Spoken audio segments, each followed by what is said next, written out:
So, ito na nga, ipakita ko sa inyo, ito yung ating room dito sa China. Hindi ko alam kung anong lugar ba specific dito, but ito yung room natin sa China.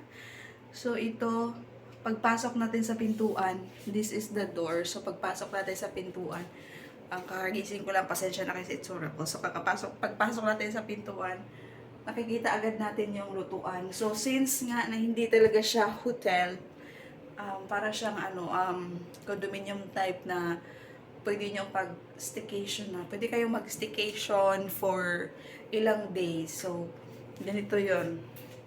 Meron kaya ditong lutuan. So, pwede kang magluto dito actually. Turn on mo lang to. Ayan. Ewan ko, basta pwede kang magluto dito. And meron ka ding coffee table. So, pwede kang mag-init ng tubig and inom ng kape. So, meron ka din ditong lababo. Tapos, merong mga cabinet, pwede kang maglagay dyan. Kung mag-staycation ka dito ng ilang araw, pwede kang maglagay ng mga pagkain dyan na mga baon mo. So, this area is, meron tayong ref. So, of course, yung ref natin, hindi natin pina-under kasi wala naman tayong dalang pagkain. So, meron din tayong washing machine. Ano ba to? Ayan.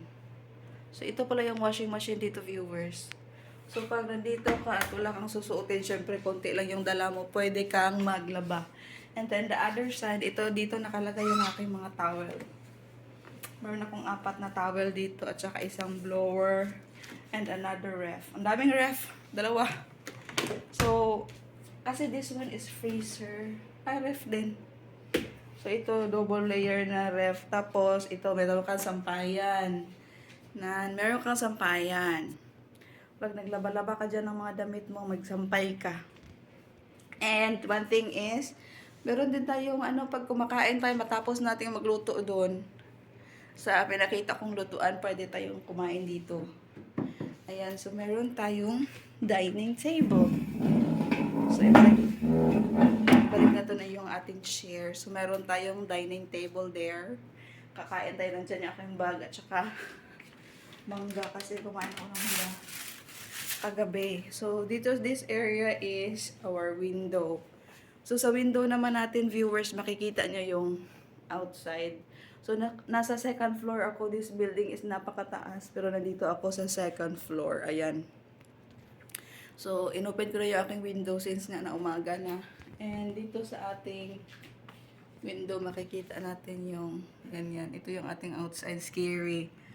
Ayun. Nakikita natin. So scary. Scary dito, as in. Tapos, in this area, ayan, meron tayong side table. Side table, meron din tayong lampshade. And meron tayong sofa.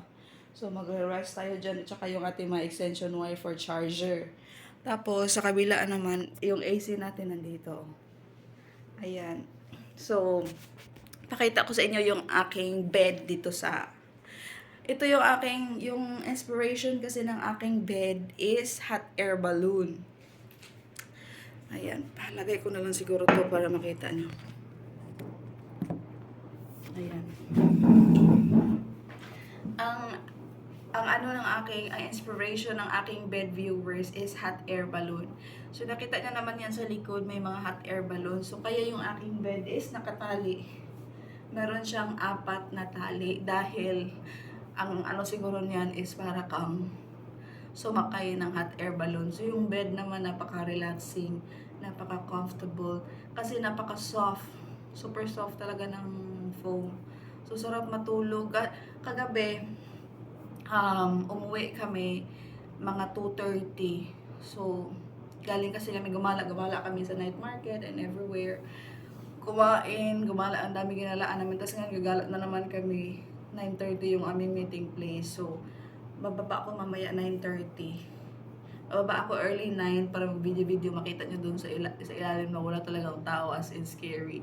Pero, dahil strong tayo, hindi tayo natatakot. Parang dito, parang abandoned building. Wala talagang tao, as in ikaw lang.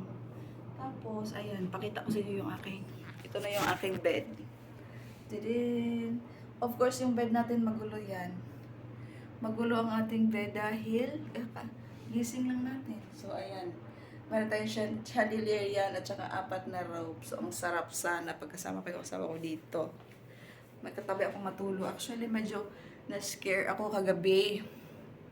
Kasi sabi ko, Diyos ko, baka may biglang pumasok. Tapos pagising ko, ay naku, ang dami kong, pero wala tayong choice. Kailangan natin maging strong dahil mag-isa tayo. Ayan. So, sa akin palang bed, beside meron akong side table. And dito meron akong camera. So, this is the monitor. Pwede kang tumawag doon sa receptionist pag may kailangan ka. Pero of course, wala naman tayong kailangan dahil they don't speak English here. So, Chinese na talaga yung sinasalita nila. So, ito naman para this area, kaharap ng aking kitchen is yung bathroom. So, yung bathroom is yung usual lang na bathroom. Ayan. Tada! You see? Usual lang na bathroom viewers. Meron din pala tayo ditong exhaust fan. Ayan. So, maya-maya maligo na ang lola. Dahil, bababa na tayo at gagala. So, masaya naman dito. Kaso lang, ayan, parang wala talagang tao. Nakakatakot talaga yung parang sumpi-sumpi. Ayan. So, masaya ako dito na nagpunta kami. At least na-experience ko yung China. At hindi naman kami, kasama namin yung ni madam. So, hindi kami pagod. Hindi ako pagod talaga maglakad kasi kasama namin yung pinsan ni madam na may car. Ayan.